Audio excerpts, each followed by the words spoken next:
Supaya kita masyarakat ini tahu benar nggak 58% itu pemenang Pilpres 2024.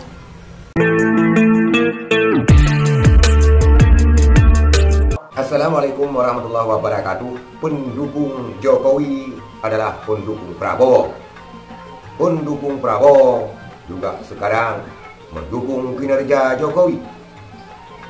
Pendukung Prabowo memang dari dasarnya pendukung Prabowo, tetapi pendukung Jokowi mendukung Prabowo karena Gibran menjadi wakil Prabowo. Maka mereka tidak mendukung PDI Perjuangan.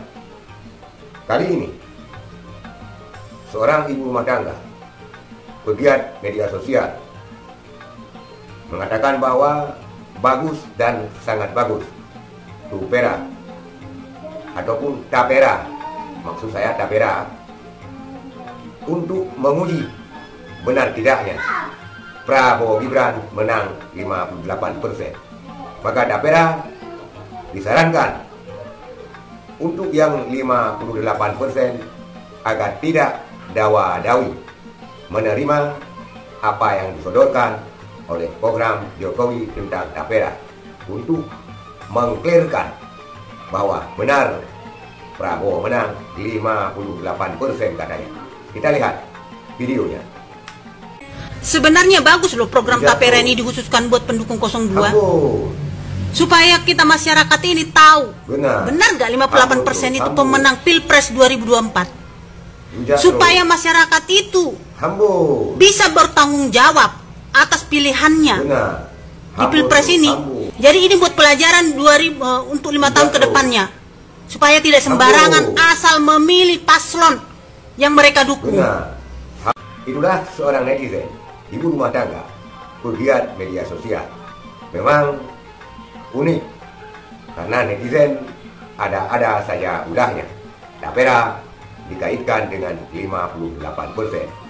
Wajar saja, karena program Tapera ini adalah program pemerintahan Jokowi, di mana pemerintahan Jokowi adalah penyokong penuh daripada kemenangan Prabowo Gibran. Bahkan hal ini diakui sendiri oleh Prabowo Subianto di depan Nahdliyin, di depan para Nahdlatul Ulama, mengatakan bahwa betapa besar dia disiapkan oleh Jokowi. Maka asumsi daripada warganet wajar saja mengaitkan Tapera dengan yang 58%. Apabila mereka 58% menerima Tapera dengan ikhlas, tanpa dawa-dawi, tanpa adanya perselisihan, maka menurut dia clear sudah bahwa Prabowo Subianto memang memenangkan 58%, alias kata Kodari 90 juta lebih warga Indonesia memilih Prabowo Subianto. Itulah reaksi respon warganet terhadap Tapera yang ada saja ulahnya, mengaitkan dengan clear tidaknya kemenangan Prabowo 58%. Sekian, terima kasih. Assalamualaikum warahmatullahi wabarakatuh.